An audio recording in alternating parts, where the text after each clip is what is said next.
TMS এনজিওতে আমি গত 28/7/24 তারিখে জয়েন করেছি। আমি ঢাকাতে পরীক্ষা দিয়েছিলাম এবং আমার ট্রেনিং হয়েছে চট্টগ্রামে এবং পোস্টিং হয়েছে কুমিল্লা ডোমিনের মধ্যে চাঁদপুরে। এটার আমি যে পোস্টে আছি সেটা হচ্ছে computer operator, branch accountant cum computer operator. এটার লিখিত পরীক্ষা কেমন হয় সেই বিষয়ে একটা ভিডিও আমার চ্যানেলে দিয়েছিলাম। আজকে একটা ভিডিও করতেছি এটার প্র্যাকটিক্যাল পরীক্ষাটা কেমন হয়। এটার প্র্যাকটিক্যাল পরীক্ষা হয় 4টা প্রশ্ন থাকবে। পুরো ভিডিওটা শুনলে আপনারা সম্পূর্ণ বিষয়টা ভালোভাবে বুঝতে পারবেন, যারা কম্পিউটার অপারেটর মানে টিএমএসে কাজ করতে চান বা চাকরি করতে চান। প্রথমত আপনাকে বাংলা টাইপিং করতে দেবে 2 থেকে 3 লাইন। একটা প্রশ্নের মধ্যেই 4টে প্রশ্ন থাকবে। বাংলা টাইপিংটার শুরুতে 1 লাইন হাতে একটু বোল্ড করা থাকবে বা একটা প্রবাদ বাক্য থাকবে, এবং বাংলা যেটা হবে 2-3 লাইন সেটা এই প্রতিষ্ঠানের মানে টিএমএসের মালিক প্রফেসর ডক্টর হোসনে আর সম্পর্কেই নিচের কথা লিখতে বলবে বা লেখা থাকবে, ওটা দেখে দেখে আপনি টাইপ করবেন। এরপরে থাকবে আপনার ইংরেজি, এরকমই একটা প্রবাদ বাক্যর মতো অথবা 4-5 লাইন, সেটা থাকবে এই প্রতিষ্ঠাতার সম্পর্কে। এবং তারপরে থাকবে একটা এক্সেলে একটা অঙ্ক থাকবে, জাস্ট যোগ বিয়োগ। এখানে বলাই থাকবে মানে এর সাথে বি যোগ করো বা সির সাথে ডি যোগ করো।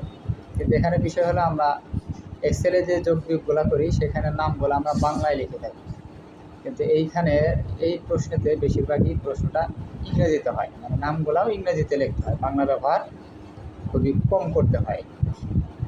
তো বাংলাও আসতে পারে, যখন আমি দিয়েছিলাম তখন দেখছি যে ওই নামগুলা ইংরেজিতে থাকে এবং 2 জন ব্যক্তির আসছিল। মানে এখানে কোনটার সাথে কোনটা যোগ বিয়োগ করবেন, দেখুন আমরা এক্সেলে যখন অনেক কিছু থাকে, যেমন প্রভিডেন্ট ফান্ড, চাঁদা, তারপরে বাড়ি ভাড়া, বেতন, এত কিছু থাকবে না, জাস্ট 3-4টা টপিক বা 2-3টা বেসিক, 2-1টা বিয়োগ, এরকম মূল বেতন, এরকম এর বাইরে তেমন কিছু থাকে না। তো 2টা একটা নামে আপনারা টান দিলেই বের হয়ে যাবে। তারপরে এটা গেল 3 নম্বর অপশন। 4 নম্বর অপশন থাকবে একটা চার্ট, যে কোনো একটা বিষয়ের উপর মানে 40%, 50% বা 160% এরকম একটা পাই চার্ট করতে বলতে পারে, অথবা একটা গ্রাফিক্স, জাস্ট একটা চার্ট, এত থেকে এত পার্সেন্ট আমরা ওইখানে যাই ক্লিক করে দেবেন। যাতে এখানে ওই এক্সেলে কাজ করতে বলবে। আর শুরুতে আপনাকে বলবে যে তুমি একটা এই ফাইলে যাও, একটা ফাইলে গিয়ে একটা নিউ ফোল্ডার ওপেন করো। তো প্রথমে আপনি একটা নিউ ফোল্ডার ওপেন করবেন। নিউ ফোল্ডার ওপেন করার পরে বলবে যে মাইক্রোসফট একটা নেওয়ার জন্য মাইক্রোসফট নেবেন। তারপর বলবে যে একটা এক্সেল নেওয়ার জন্য, বা আপনি একটা এক্সেল নেবেন। নিয়ে এই দুটো সেভ করার পরে মাইক্রোসফটের লেখালেখি কাজ করবেন, এক্সেলে ওই অঙ্কটা করবেন, এবং তারপরে আপনার ওই যে চার্টটা থাকবে, পাই চার্ট, বার চার্ট, যেটাই থাক সেটাও আপনি ওই এক্সেলের মধ্যে করে দিয়ে দেবেন। আর এখানে 1-2 নাম্বার দিয়ে দেবেন। যেমন এক্সেলে যাওয়ার পর আমি ইনসার্ট দিলেই এখানে একটা বার ফাঁকা হবে, 1 নাম্বার, 2 নাম্বার, 3 নাম্বার, 4 নাম্বার, এইভাবে দিয়ে আপনি কাজটা করতে পারেন।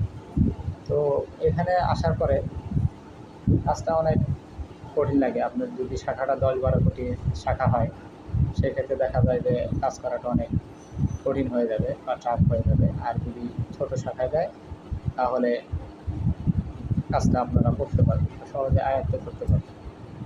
আর আগে আমরা জয়েন করার আগে তেমন ট্রেনিংয়ের ব্যবস্থা ছিল না। আমাদের হয়তো 14-15 দিন ট্রেনিংয়ের ব্যবস্থা করছে, এই জন্য আমাদের কাছে কাজটা কিছুটা হলেও সহজ হয়েছে।